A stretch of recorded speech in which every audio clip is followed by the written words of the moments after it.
नुपुर शर्मा, नुपुर शर्मा, नुपुर शर्मा, अभी जिंदाल, अभी जिंदाल, अभी जिंदाल, नुपुर शर्मा, अभी जिंदाल, नुपुर शर्मा, अभी जिंदाल, नुपुर शर्मा, अभी जिंदाल, नुपुर शर्मा, अभी जिंदाल। 2 दिन पहले दिल्ली की शाही जामा मस्जिद पर नमाज जुमा के बाद जो प्रदर्शन और मुजाहिरा हुआ रसूलुल्लाह की शान में गुस्ताखी करने वालों के ख़िलाफ़ में नुपुर शर्मा और नवीन कुमार जिंदल के ख़िलाफ़ जिस तरीके से नारे लगाए गए और पूरी तरीके से प्रदर्शन किया गया, उसको देखते हुए थाना जामा मस्जिद में FIR नंबर 251/2022 दर्ज की गई थी। IPC के सेक्शन 188 और 153A के तहत ये FIR दर्ज हुई थी।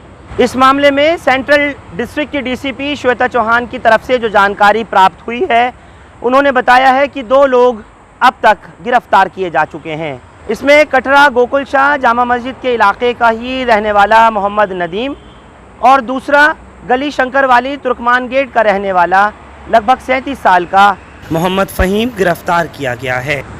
IPC के सेक्शन 188 के बारे में आपको बता दूं, इस सेक्शन के तहत कार्रवाई की जाती है उस वक्त कि जब कोई सरकारी ऑर्डर या फिर पुलिस का किसी तरीके की कोई इजाज़त लिए बगैर किसी काम को किया जाए और फिर भीड़ इकट्ठी की जाए। IPC का वो सेक्शन 188 है जिसके तहत कार्रवाई और FIR दर्ज की गई। अलावा उसके 153A 153A का मतलब वो है कि किसी मजहबी जज्बात को भड़काना या फिर नारे लगाना या जिसकी वजह से कुछ 2 मजहबों के बीच में या 2 फरीक़ैन के बीच में किसी तरह का तनाज़ा पैदा हो, वो सेक्शन 153A के तहत कार्रवाई होती है। कुल मिलाकर के थाना जामा मस्जिद में जो FIR की गई है, इस कार्रवाई को देखते हुए DCP श्वेता चौहान ने ये पहले ही वाज़ेह कर दिया था कि कार्रवाई होगी, क्योंकि जामा मस्जिद पर नमाज जुमा के बाद में जिस तरह से लोग जमा हुए और बिना पुलिस की इजाज़त के, बिना परमिशन के वहाँ नारेबाजी की गई या फिर इस तरह से जो प्रोटेस्ट हुआ है वो पुलिस की मर्ज़ी के बगैर हुआ है। उन्होंने जुमे के रोज़ शाम को जो मीडिया के लोगों को बयान दिया था, क्या दिया था, एक बार वो सुन लीजिए। इसमें जो भी घटना हुई है उसमें लीगल एक्शन लेंगे और जो भी सामने आएगा सत्य को सामने लाया जाएगा। We have identified some of the miscreants and our teams are working to identify others. We will take action as per law. Friday की जो नमाज होती है उसमें जामा मस्जिद में नॉर्मली एक अच्छी खासी गैदरिंग होती है। 1500 से 2000 के बीच में लोग इकट्ठा होते हैं। फिर लगभग 1500 के करीब वहाँ गैदरिंग थी।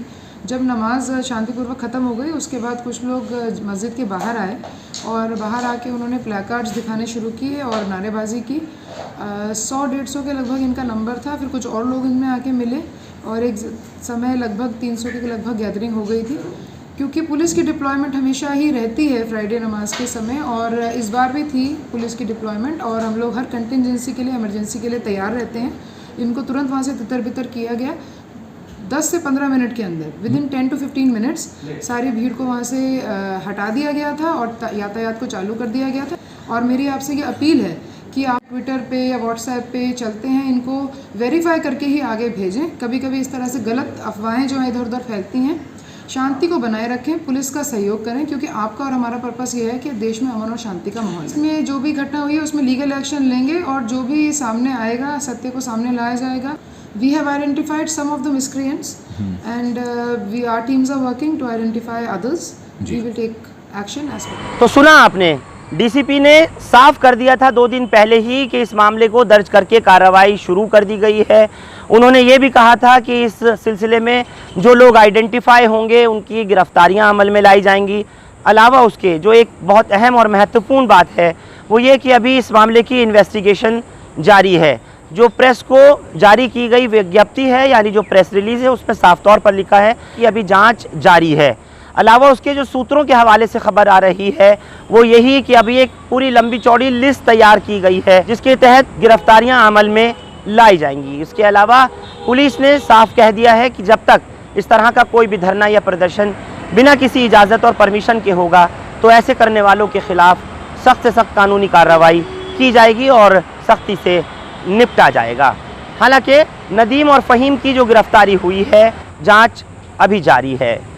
सोशल मीडिया पर एक वीडियो लगातार वायरल हो रही है। लोगों ने फेसबुक और व्हाट्सएप और ट्विटर वगैरह पे उसको डालकर कई लोगों ने ये भ्रम फैलाया है कि वो जामा मस्जिद इलाके के लड़कों की है जिसमें पिटाई दिखाई जा रही है।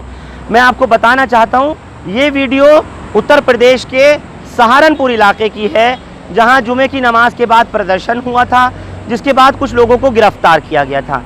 लेकिन जिस तरह से ये पिटाई हो रही है पूरी तरीके से ये एक इनह्यूमन प्रैक्टिस है और एक टॉर्चर 3rd डिग्री की तरीके से किया जा रहा है। बेहद बुरी तरीके से मार पीट कर और पुलिस खुद ही वीडियो बना करके वायरल कर रही है। ये उत्तर प्रदेश की है, इसका दिल्ली पुलिस से या फिर दरियागंज या फिर थाना जामा मस्जिद की पुलिस से कोई लेना देना नहीं है। मैं आपको ये बात इसलिए भी कह रहा हूँ कि लोगों ने बड़ी तादाद में इस वीडियो को ये कहकर के भ्रम भी फैलाया कि जामा मस्जिद मामले पर जिन लोगों ने प्रोटेस्ट किया, प्रदर्शन और एहतजाज किया बिना इजाज़त के, कि उनको गिरफ्तार करके पुलिस मार रही है।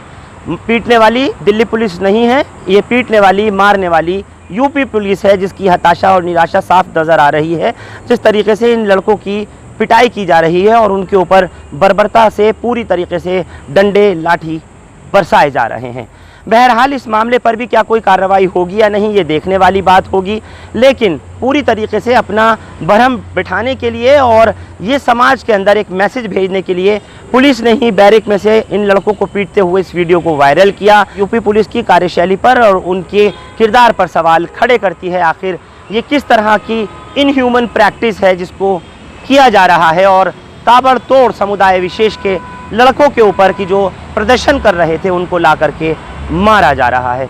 इस वीडियो को जानबूझकर वायरल कराया गया पुलिस की तरफ से और उत्तर प्रदेश प्रशासन की तरफ से, ताकि खौफ और डर बैठाया जा सके कि अगर ऐसा करोगे तो तुम्हारे साथ इस तरह का सुलूक और रवैया हो सकता है। जैसे मैंने आपको बताया कि सूत्रों के हवाले से खबर यही मिल रही है कि सेंट्रल डिस्ट्रिक्ट और ख़ास तौर से थाना जामा मस्जिद और सेंट्रल डिस्ट्रिक्ट के स्पेशल स्टाफ की तरफ से एक लिस्ट तैयार की गई है और उसमें आइडेंटिफाई किए जा रहे हैं जो फुटेजेस हैं या सीसीटीवी कैमरे वगैरह में या फिर जो अलग अलग वायरल हो रही वीडियोस हैं जामा मस्जिद के धरने और प्रदर्शन को लेकर के, उससे आइडेंटिफाई करके उनसे पहचान करके निशानदेही करके लोगों को गिरफ्तार आगे भी किया जा सकता है।